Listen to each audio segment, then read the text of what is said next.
పాలు పొంగినట్టు పొంగుతూ ఒక్కొక్క ఇల్లు చూడండి. ఏమిటో కానండి, ఆ ఇంట్లో వాళ్ళు ఎప్పుడూ సరదాయే, ఎప్పుడూ సంతోషమే. కాసేపు అలా తిరుపతి వెళ్ళిపోతారు, కాసేపు ఇలా ఎక్కడికో వెళ్ళిపోతారు, కాసేపు అలా వెళ్ళిపోతారు. ఆ డబ్బులు ఎక్కడి నుంచి వస్తాయో తెలియదు, ఎప్పుడు సంతోషమే, ఎప్పుడు హడావిడే. ఏదో ఆ పూజ చేయాలంటారు, ఈ పూజ చేయాలంటారు, ఈ పుస్తకం చదువుకోవాలంటాడు, అక్కడికి పరిగెడుతుంటాడు, ఇక్కడ పరిగెడుతుంటాడు. ఈ మేక్స్ హిమ్సెల్ఫ్ బిజీ ఈశ్వర కార్యంలో.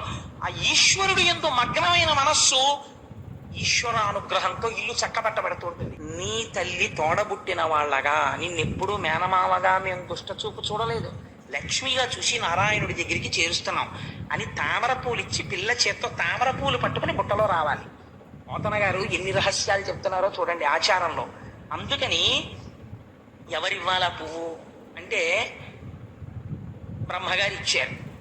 ఎటువంటి వాడికి అటువంటివే ఇష్టం ఉంటాయి.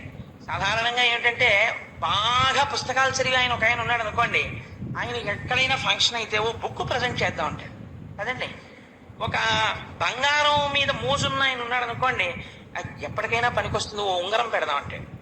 అలా ఎవరి మనస్సు అలా ఉంటుంది. చతుర్ముఖ బ్రహ్మగారు పద్మభవుడు, ఆయన కూడా పద్మ సంబంధం ఉన్నవాడు, అమ్మవారు పద్మ సంబంధం ఉన్నది. అందుకని ఆయనకి ఎప్పుడూ పద్మ సంబంధమే. ఆయన పట్టుకొచ్చి ఓ తామర పువ్వు ఇచ్చట, చేత్తో పట్టు కూర్చో అమ్మా నువ్వు చక్కా పుట్టలోనని. అందుకున్న తామర పువ్వు ఇచ్చట. కుండలి వ్రజంబు కుండలంబులనిచ్చి, నాగరాజులు కుండలిని రెండు రకాలుగా ఉంటుంది. పావుతో సింబలైజ్ చేస్తారు, సంకేతిస్తారు కుండలిని శక్తిని. అందుకని అది ఎప్పుడు ఏమివ్వాలి, కుండలిని అన్న మాటకి దగ్గరలో ఉన్నవి ఇస్తాయి. అందుకని కుండలంబులనిచ్చే, అవి చెవులకు పెట్టుకునేటటువంటి కుండలాలను ఇచ్చేట అమ్మవారికి పట్టుకొచ్చి. అందుకని కుండలి వ్రజంబు కుండలంబులనిచ్చే, శృతులు భద్రమైన నుతులు చేసే.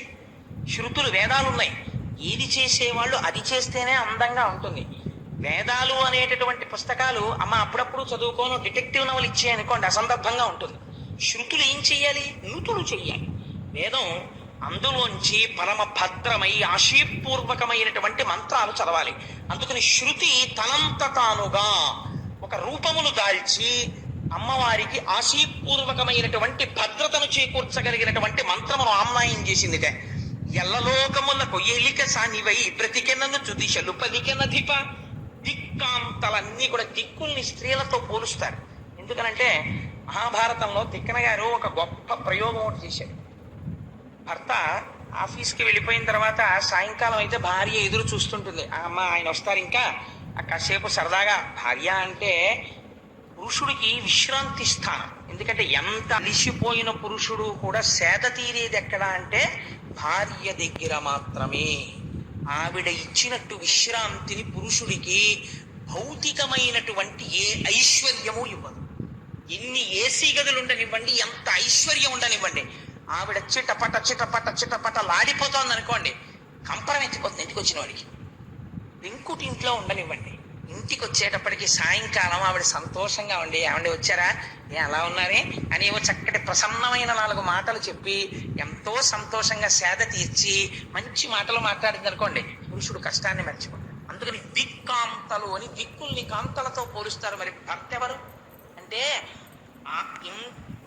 రోజు ఆఫీస్కి వెళ్ళేవాడైనా సాయంకాలం భర్తృదర్శనం అయ్యేటప్పటికీ లజ్జతో కూడినటువంటి ఎర్రటి కాంతులు వస్తాయిట పరమ సౌశీల్యవతి అయినటువంటి భార్య యందు. అందుకని పడమటి దిక్కనబడేటటువంటి కాంత సూర్యుడు తూర్పు నుంచి అటువైపుకి వచ్చేటప్పటికి బుగ్గలు ఎర్ర పడ్డాయ్యా, అందుకని రాగరంజితములయ్యాయి అన్నారు పోతన తిక్కన గారు మహాభారతంలో.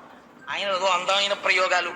అందుకని ఆ ఎల్లలోకములకు ఏలిక సానివై బ్రతికెననుచు దిశలు పలికెనధిప.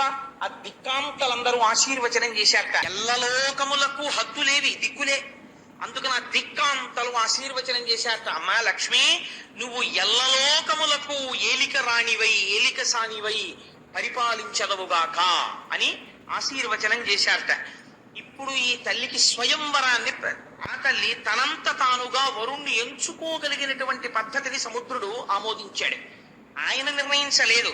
అమ్మా నువ్వు నా కడుపున పుట్టి నాలోంచి జన్మించి క్షీర సముద్రానికి కూతురు అని నాకు వైభవాన్ని ఇచ్చావు, నేనా నీకు భర్తను ఎంచగలిగిన వాడిని, నువ్వే ఎన్నుకో తల్లి అన్నట్ట అని చేతికి ఒక చెంగల్వ పూదండ ఇచ్చట.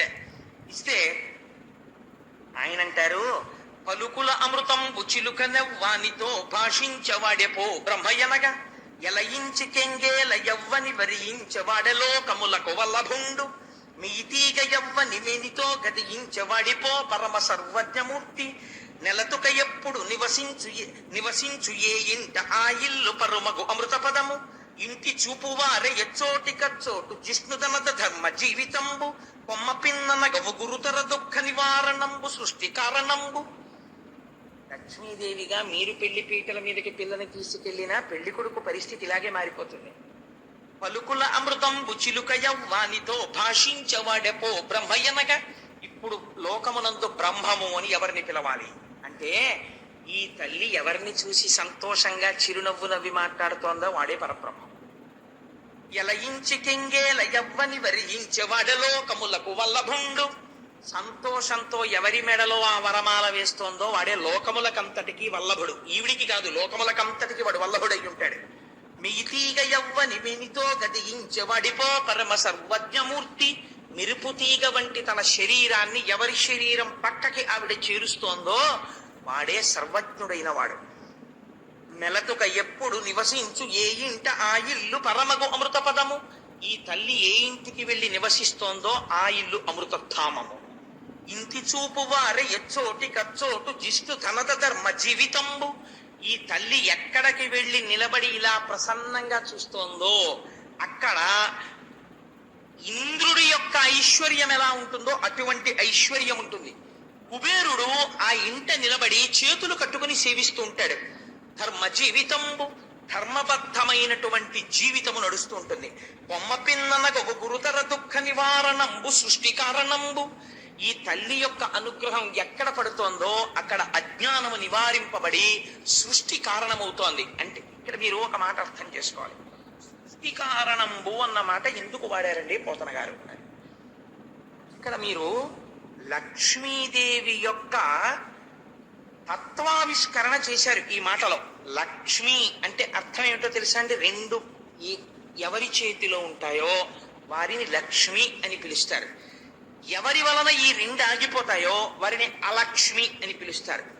లక్ష్మి అని పిలవాలంటే ఒకటి సంపద వైభవమును ఇవ్వగలిగి ఉండాలి. అంటే మీరు ఇహమునందు సుఖపడడానికి కావలసినటువంటి సమస్త ఐశ్వర్యమును అమ్మవారి ఇవ్వాలి.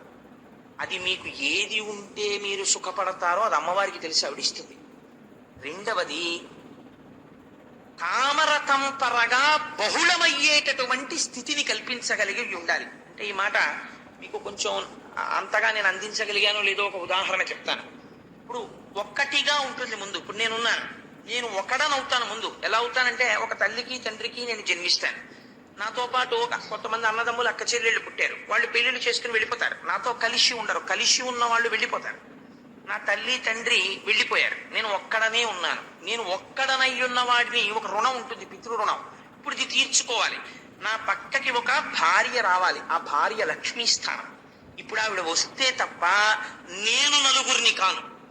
ఇప్పుడు నా భార్య వచ్చి నా పక్కన చేరితే నేనే ఒక కొడుకునయ్యాను, నేనే ఒక కూతురునయ్యాను.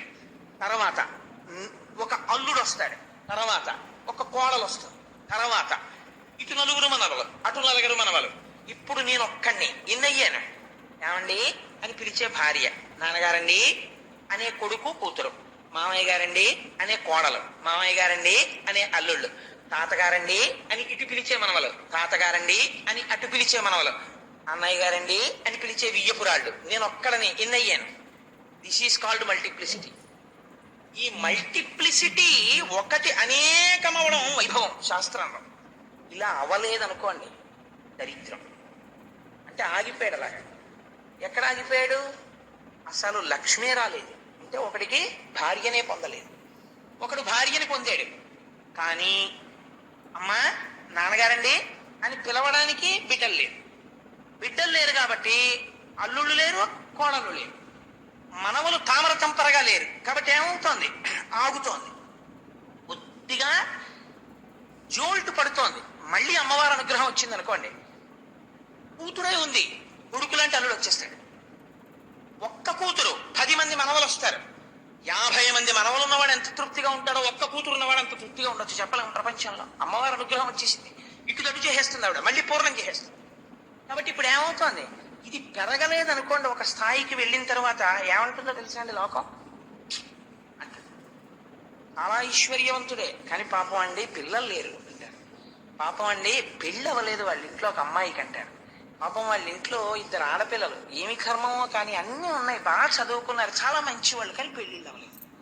పాపం ఆ అమ్మాయికి పెళ్లి చేశారు, పిల్లలు పుట్టలేదు. ఆయన ఎప్పుడు దిగులుగా ఉంటారు, అలా తిరుగుతూ ఉంటారు, పూజలు పునస్కారాలు అని తిరుగుతూ ఉంటారు. ఇవేవి ఈయన ప్రమేయం లేవు, ఈయన కూర్చున్నాడు హాయిగా. అంతే, తామర తంపరగా వెళ్ళిపోతోంది వంశం. కూతురికి కోరుండో సంబంధం వచ్చేసింది, మంచి సంబంధం, అల్లుడు వచ్చేసాడు, మంచి వియ్యాలారు, ఎంతో సంతోషంగా, ఏదో తోడ పుట్టిన చెల్లెలతో కలిసిపోయినంత అనుబంధం కలిసిపోయింది. హాయిగా వియ్యాలవారన్న అరమరికలు లేవు. అటుపక్క నుంచి అటువంటి కోడలు వచ్చింది. ఈ కూతురు వెళ్ళిపోయింది కానీ తన కడుపున మళ్ళీ కూతురే పుట్టిందేమో అని చూసుకునే కోడలు వచ్చింది ఇంటికి. మామయ్య గారు మామయ్య గారు మామయ్య గారు అని తన వైభవాన్ని ప్రకాశింపచేస్తోంది. అటువంటి కోడలు వచ్చింది. ఇలా 2 ఏళ్ళు తిరిగింది, 4 పూజలు చేశాడు, చక్కటి మనవడు పుట్టాడు. వాడు పుట్టిన దగ్గర నుంచి ఇంకా నిలబడ్డం వచ్చిందంటే వాడు తాతగారి ఉత్తరీయం తీసుకుని పంచగట్టుకుని గజేంద్ర మోక్షం పద్యాలు చెప్పడం మొదలెట్టాడు. ఉరే ఉరే ఉరే ఉరే వీడికి ఇప్పుడే గజేంద్ర మోక్షం పద్యాలు చెప్తున్నాడు రాని పొగిపోయాడు తాతగారు. ఎక్కడి నుంచి వస్తోంది ఐశ్వర్యం అంటే? It is called the process of multiplication, multiplicity, పెరుగుతుండుట. ఇది లక్ష్మీ కటాక్షము. ఇది ఆవిడ అనుగ్రహం లేకపోతే నడవదు. రెండోది ఏమిటో తెలుసా అండి? ఐశ్వర్యము. ఐశ్వర్యము అంటే మీరు ఒకటి గుర్తుపెట్టుకోండి, మీరు కోరుకున్నది కాదు. బ్యాంకులో 10 కోట్లు ఉన్నాయి, మీకు నిద్ర పట్టదు భయం, అది కాదు ఐశ్వర్యం అంటే. ఐశ్వర్యం అంటే ఏమిటో తెలుసా అండి? ఎన్నడూ ఇలా చెయ్యి చాపి అడగలేదు ఒకరి దగ్గరికి వెళ్ళి, ఎన్నడూ తన ఇంట అన్న వస్త్రాలకి లోటు లేదు. తను ఒక భోగం అనుభవించాలి అని మనసులో అనుకోగానే అది కూడిపోతుంది, తనకు అసలు ఆ కోరిక పుట్టదు. కానీ తన వారైన వారి కోసం ఎప్పుడో అనుకున్నాడు, ఈ భోగం ఉంటే బాగుండు వీళ్ళకి అనుకున్నాడు, అంతే ఆ భోగం వచ్చేస్తుంది. లోపల తలంచగానే భోగము సమకూరుతుంది. అంటే వాడి ఎంత ఏముంటుందో తెలుసా అండి? లక్ష్మీ కటాక్షం ఉన్నది. ఇప్పుడు ఇదే మీకు కావలసింది. మీరు కూర్చుకోగలరా చెప్పండి నాకు? మీరు కూర్చుకోలేరు. అమ్మవారి అనుగ్రహం ఉంటే నడుస్తుంది.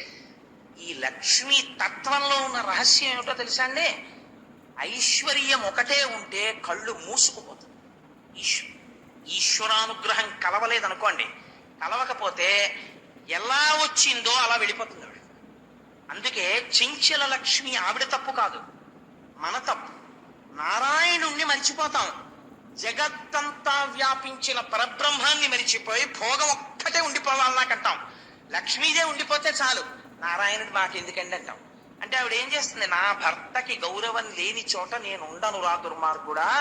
ఓ పూజ లేదు, ఓ పునస్కారం లేదు, ఓ పుణ్యం లేదు, ఓ పురుషార్థం లేదు. రావణాసురుడు ఐశ్వర్యంలా ఉంటుంది, వాడికన్నా ఐశ్వర్యం వెలిగించిన వాడు ప్రపంచంలో లేడు. గత జన్మలో తపస్సుంది, వెలిగింది కాసేపు, పోయినప్పుడు ఎలా పోయింది? భయంకరంగా పోయింది. అందుచేత ఏమవుతుంది? అదే లక్ష్మీ అనుగ్రహం ఉంది, ఏమైంది? ఒక్కొక్క పెట్టి ఎక్కిస్తుంది, తామర తంపరగా చేయిస్తుంది, గౌరవాన్ని ఇప్పిస్తుంది.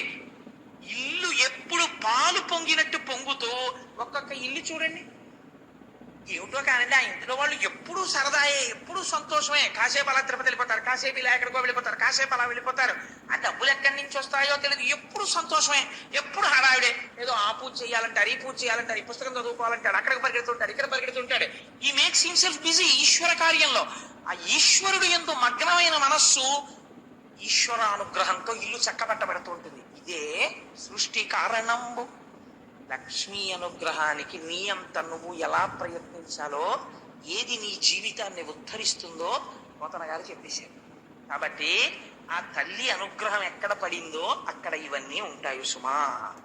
భావించి ఒక మాట బ్రహ్మాండమంతయు ఆటల బొమ్మరిల్లది తలంచు. ఆ తల్లి తామర పువ్వులో కూర్చుని అనుకుందిట, ఈ బ్రహ్మాండాలన్నీ నేను ఆడుకునే బొమ్మరిల్లు అనుకుందిట. నిజమే కదా?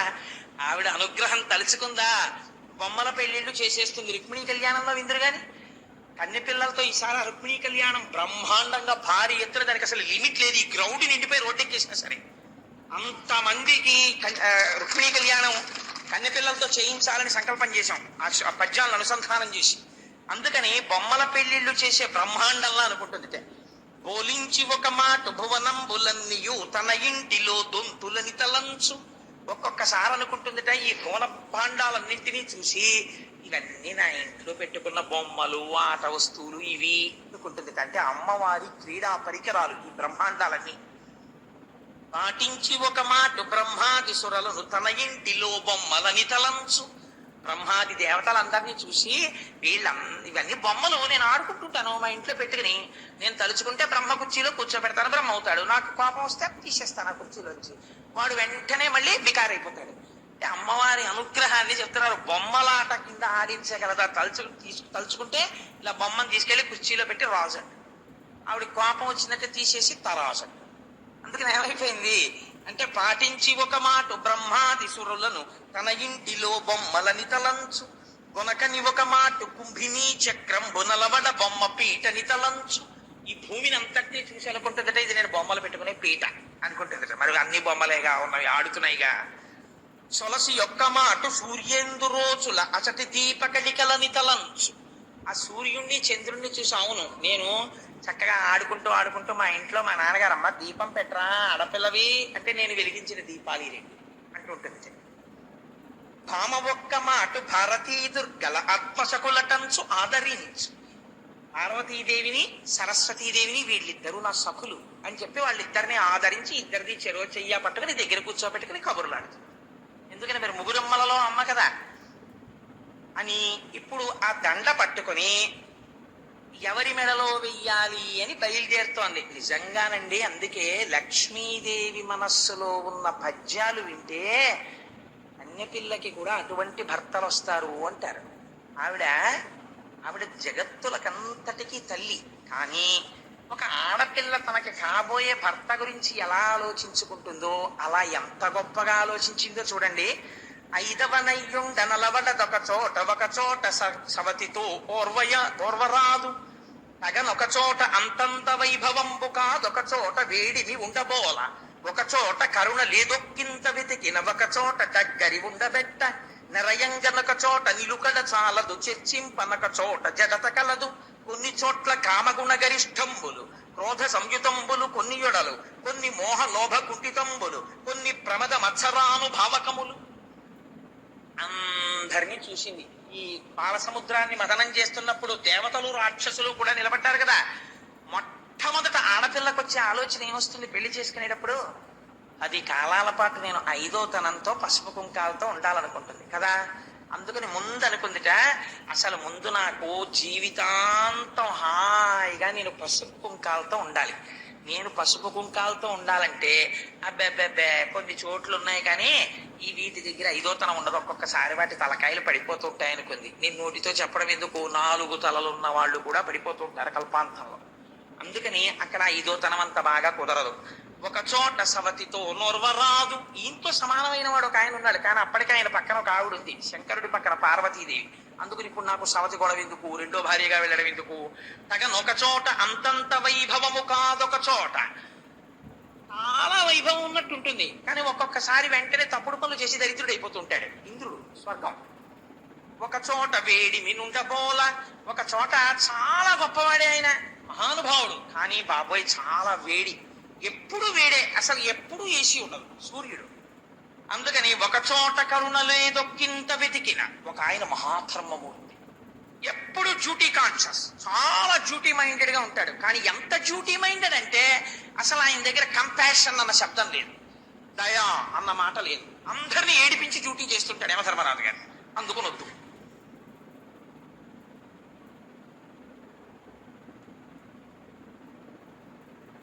రెండవది, ఒక చోట కరుణ లేదొక్కింత వెతికిన ఒక చోట దగ్గరి ఉండబెట్ట. ఇంకొక ఆయన ఉన్నాడు చాలా గొప్పవాడు, నిజంగా యజ్ఞయాగాది క్రతువుల్లో మొదటి పూజలు అందుకుని హవిస్సులు తీసుకెడతాడు. కానీ ఆయన భార్యని దగ్గర కూర్చుందామంటే చాలు బాబోయ్ బొగబొగలు సగసగలు, అగ్నిహోత్రుడు దగ్గర కూర్చోవడానికి తేలిగ్గా ఉండదు. నిరయంగా ఒక చోట నిలకడ చాలదు. ఒక ఆయన ఉన్నాడు చాలా గొప్పవాడే, ప్రాణులకు అన్నిటికీ ఆధారభూతమైన వాడు, కానీ ఇలా కాఫీ కప్ పట్టుకుని లోపలికి వెళ్ళేటప్పటికి ఎక్కడికో వెళ్ళిపోతాడు. వాయుదేవుడు ఒక చోట ఉంటారని చెప్పడం కుదరదు. చర్చింపనొక చోట జడత కలదు. ఇంకొక ఆయన ఉన్నాడు చాలా గొప్పవాడు, కానీ అలా కదలకుండా అలా ఉండిపోతుంటాడు. ఎవరు? అల్లం దగ్గరికి వెళ్ళి నీళ్లు ఉండిపోతుంటాడు. అందుకని ఆ నీటికి కదలిక లేకుండా ఆగిపోతుంటాయి. కొన్ని చోట్ల కామగుణ గరిష్టంబులు క్రోధ సంయుతంబులు కొన్ని యొడల. ఒక్కొక్క చోట కామం ఎక్కువ. ఎవరది? సృష్టి మొత్తం మీద కామం ఎవరికి ఎక్కువ అంటే యక్షులకు ఎక్కువ. కాబట్టి యక్షుల నాయకుడు కుబేరుడు. యక్షులకి ఆకలి ఎక్కువ. యక్షులకి గంధర్వులకు కామం ఎక్కువ. అలాగే ఆ పాములకి భయం ఎక్కువ. ఇలా ప్రపంచంలో ఒక్కొక్క జాతికి ఒక్కొక్కటి. సరే, మనుష్యులకు అన్నీ ఎక్కువ.